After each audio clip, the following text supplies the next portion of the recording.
Hi, it's Bea with Crafting Daily Dose, and today I have another alternative for the August 2022 paper pumpkin called Sweet Sunflowers. Now there are some really beautiful pre-printed elements in this kit, but don't forget that the stamp set is awesome too, and that's mostly what I've used here.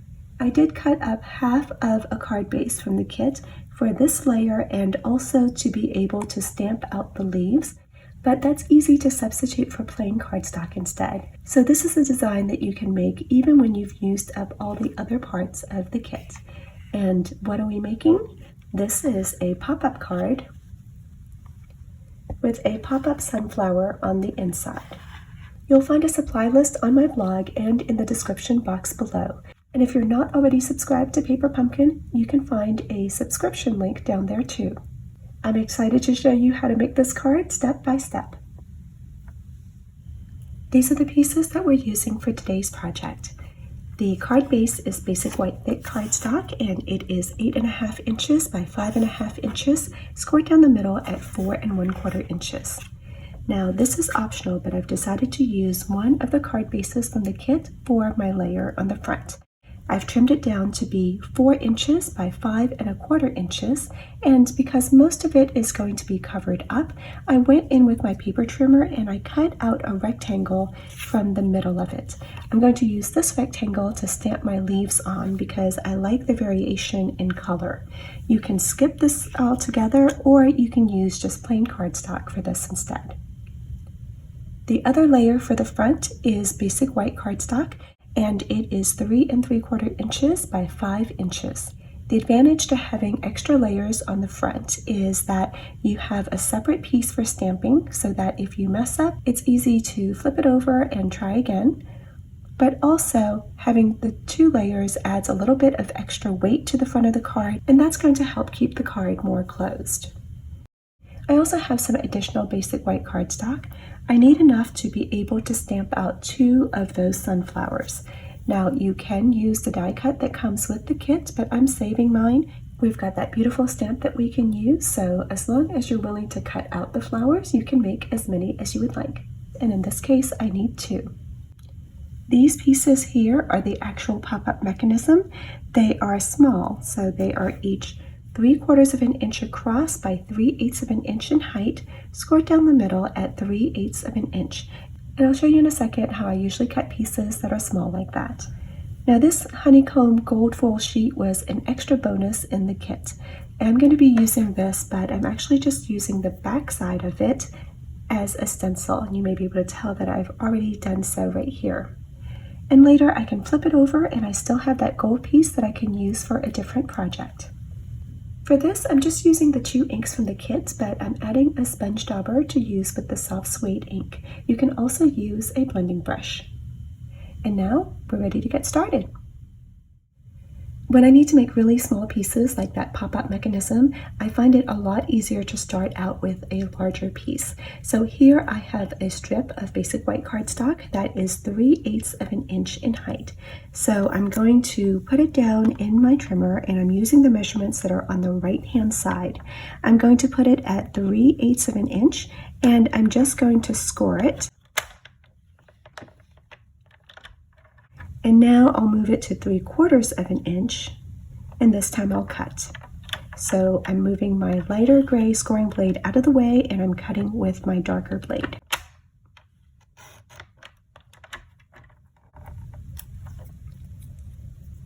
So here's the first of those pieces that we need. I'll do one more. Again, 3/8 inch to score.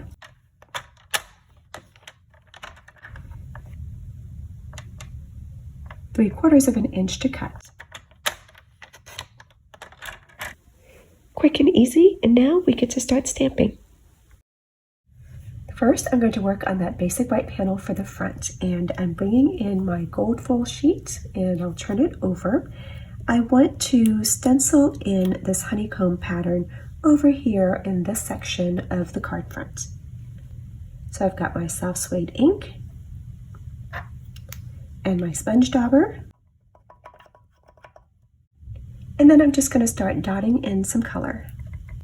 I'm doing some gentle swirls and also just pouncing on the ink.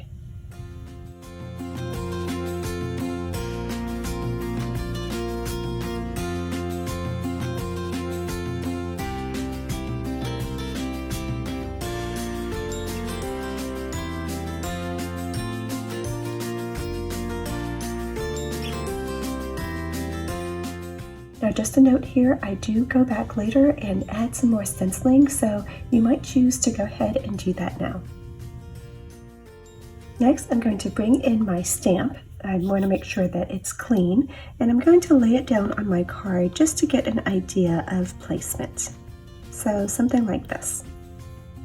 I've got my sprig stamp, and I'm going to stamp a little bit up there around the 1 or 2 o'clock position.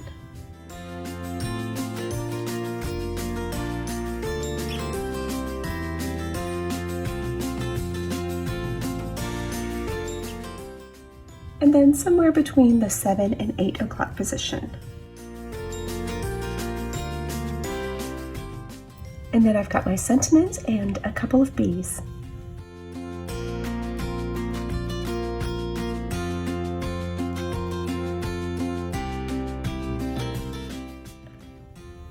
Now I've decided that I want to extend out this honeycomb pattern a little bit further, so I'm going to bring back in my stencil. And I'm just going to do my best to line it up as before. It's not a big deal if it's not a perfect match.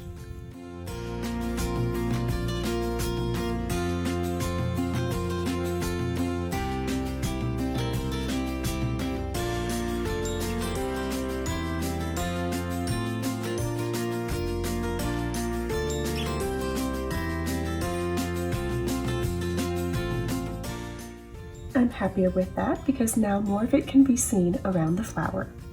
And then we can set this aside for now. Now I've got that piece of card base and I'm going to stamp out some leaves.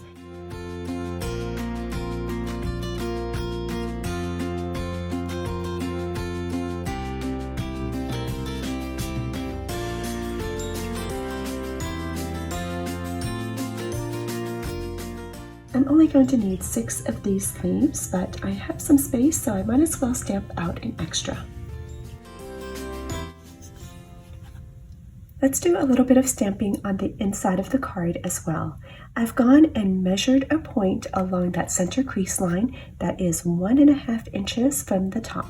I'm going to stamp a sprig at about the 1 o'clock position, and then 9 o'clock and 7 o'clock.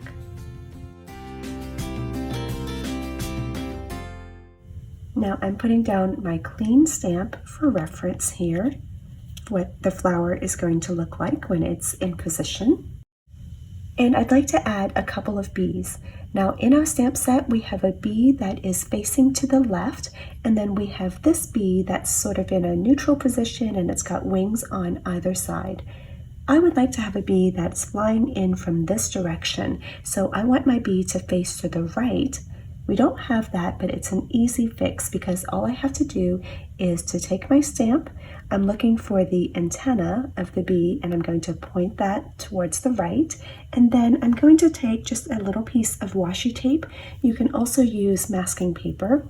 And I'm going to cover up the bottom set of wings before I ink up the stamp. That way, when I ink it up, nothing is going to get on that other set of wings and it's going to look like my bee is heading to the right. So there's my stamp all inked up.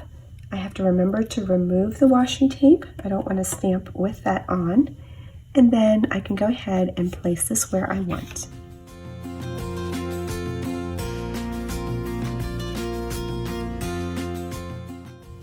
And now I've inked up the full stamp and I'll go ahead and put another bee. And now my card base is ready. Now I'm going to stamp out 2 flowers in crushed curry. For the second layer, I'm turning my stamp by 90 degrees, or you can turn it by 45 degrees like the directions in the kit say to do. I'm using that white circle of space in the center as a reference point so I can get these 2 layers to line up. The centers are stamped in soft suede and I like to rotate the stamp for this too. I stamp it once and then turn it and stamp again without re-inking.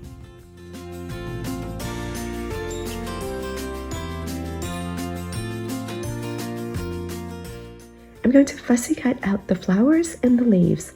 I'll start with a rough cut and then come in for more details. Notice as I'm going along that I'm moving the paper more so than the scissors.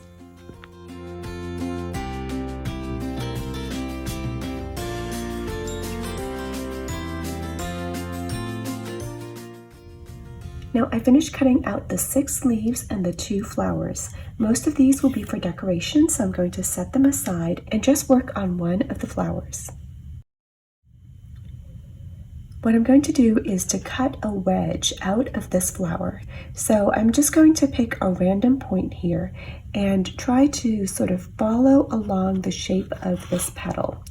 Now there's a lot going on here, so even if you don't get the exact outline of a petal, no worries, it's still going to look great. I'm going to just pick one, and I'm going to cut from the edge here down to the center.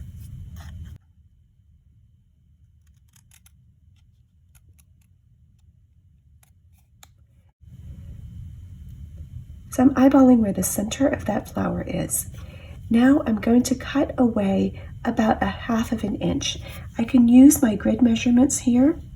2 of these blocks equals 1/2 of an inch.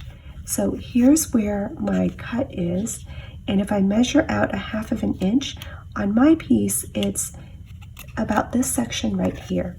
So I'm going to cut from that edge over to that same middle point.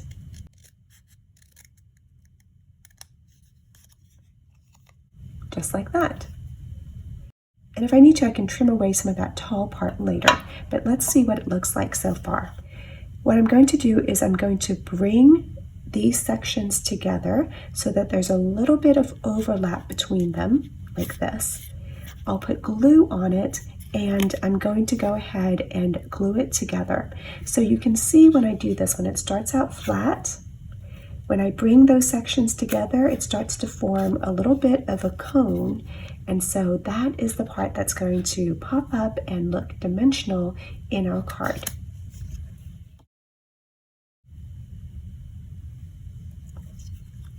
So I'm going to put a line of glue right here.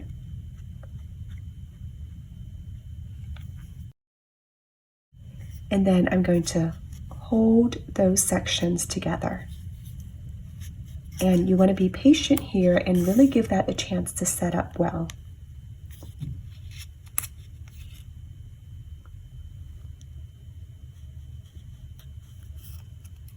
Okay, once it looks like it has set up and you've got this little cone, you are then going to fold this piece. So right now, here is my area where I made that seam. I want that to be in the 3 o'clock position. And I'm going to fold my piece right over in half. I need to set it down in order to be able to do that. And I'll bring my bone folder and I'll make that crease. So here's what we have so far. So you can guess that this is going to be where it's going to fold in our card. And when we look at it from the side, this is what it looks like. Now I want to make some additional fold lines, and I'm going to avoid this area where my seam is. I'm going to draw an imaginary line that is going to divide this up into 6 sections. So I already have one of those imaginary lines going this way. Now I'm going to make 2 more. I'm going to make them kind of like an X, like this. The reason I want to avoid the seam is because I don't want to put extra stress on it. And it's really not critical for all 6 sections to be the same size. So I'm just going to eyeball it. Again, I've got this one crease down here, and then I'm going to make 2 more to form sort of an X. And I'm just eyeballing it here. Going to fold it down this way.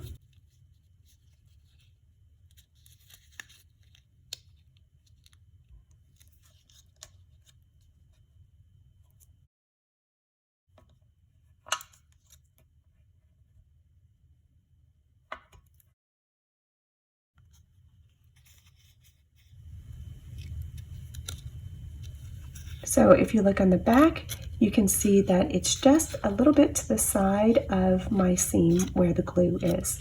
And now I'm going to make another fold that is on the other side of that seam. So I've just got to find where my sections are.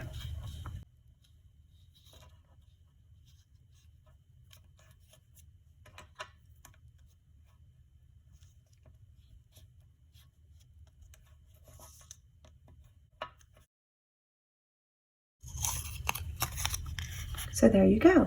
It may be easier for you to see if I show you from the back. So here is my center fold, and then I've got sort of this X formation here. And you can see on mine that my pieces are not all the same size. I've got a big section here, and then these two smaller ones here, another bigger one, and then two smaller ones. It doesn't really matter. The whole point of that is just to allow it to open up in a more cup shape, and it looks a little bit nicer in your card.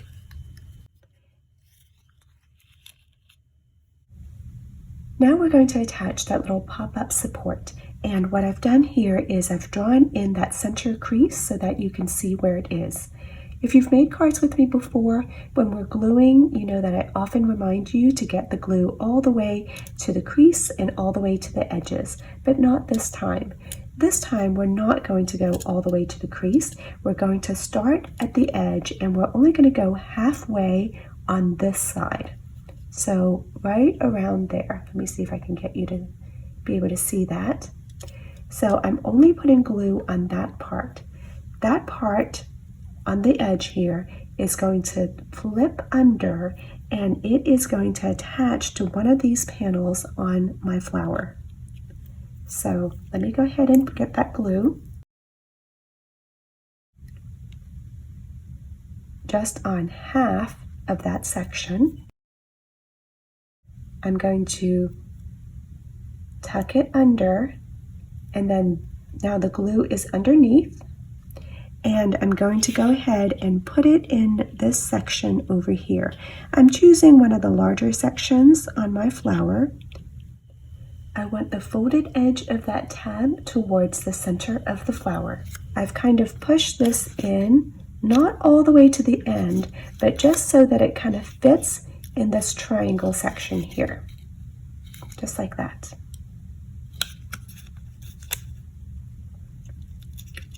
I also chose this section in part because this is where my seam is. So having this extra piece that's glued over the two pieces helps to reinforce that seam and make it a little bit stronger.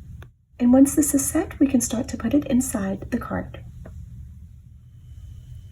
Okay, we're going to go ahead and put these together. Now I'm going to take that gluing tab.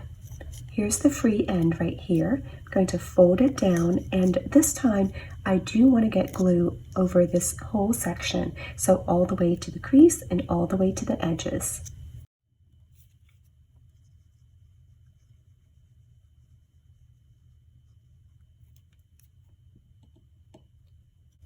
Now I'm going to take my flower and I'm going to line up the tip of this with that mark that I had made before, and I'm going to sort of center it like so.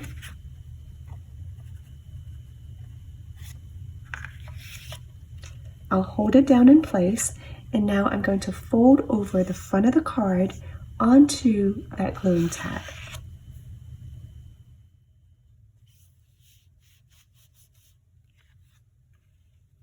So let's check. That looks like it's attached nicely. Now I'm going to flip it to the other side, and I need to put my other gluing tab on. I'm going to mark that center crease line for you again,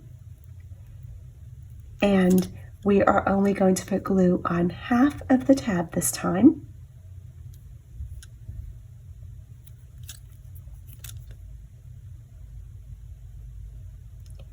So the part that goes up against the flower is only going to have glue on half.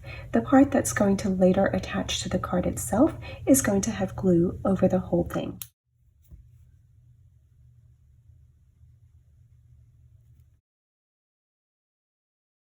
So my glue is on this side. I'm going to kick that under.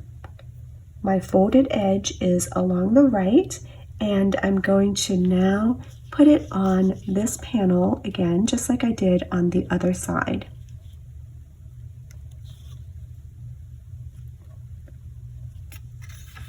I'll give you a closer look at that.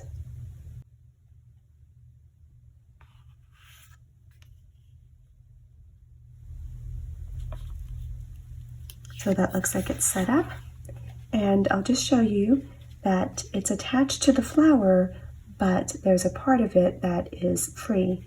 What that does is it gives the flower a little bit of leeway in order to be able to move. Now I'll go ahead and put glue, this time on the whole tab.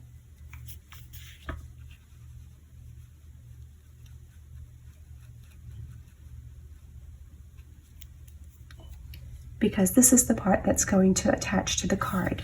I'm going to fold the back of the card over onto that glue, and once again let it set up. And then when we open up our card, our flower is going to pop up. Here's a closer look, and when I show it to you from the top, you might be able to see why it was important that we didn't attach it completely to the flower. There's a little bit of a gap right there at the base, and that's what allows the flower to move freely. If you attach it all the way to the flower, it's going to put a lot of stress in that area. But this way, it opens really easily. I'm just going to finish up here by adding on the leaves.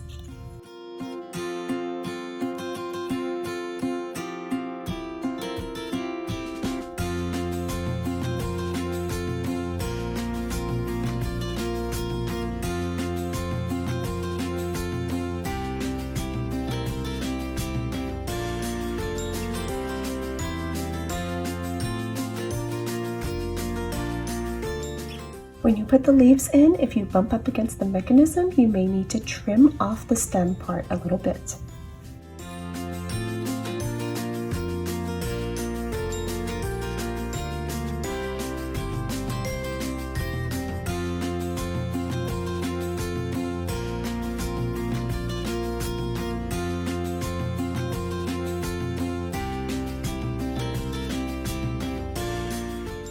When I'm doing a pop-up on the inside, I almost always save the front for last.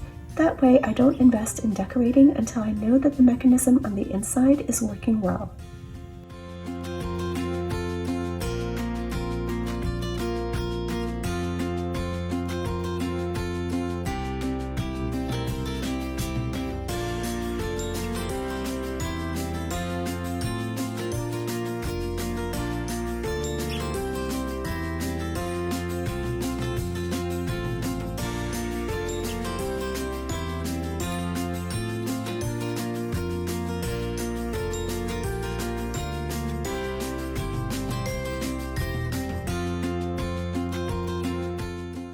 Now I'll glue my flower and leaves in place.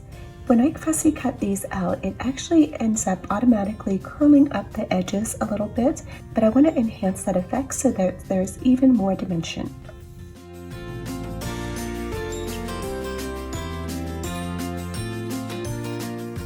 And when I go to glue down the pieces, I'm only gluing down parts of them, not around the edges.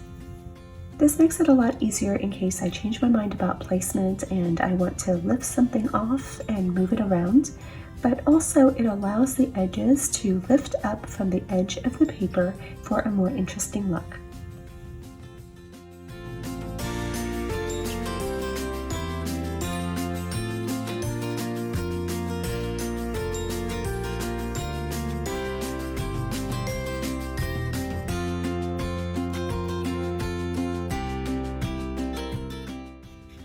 There's our finished card. Already on the front, we have some great dimension, and then of course that wonderful pop-up on the inside. Thank you so much for watching. I hope that you've enjoyed this dose of creativity. If you get a chance to try out the project, I would love to see it, so share it in my Facebook group or tag me if you're sharing elsewhere. And if you need a Paper Pumpkin subscription, remember that link is in the description box below.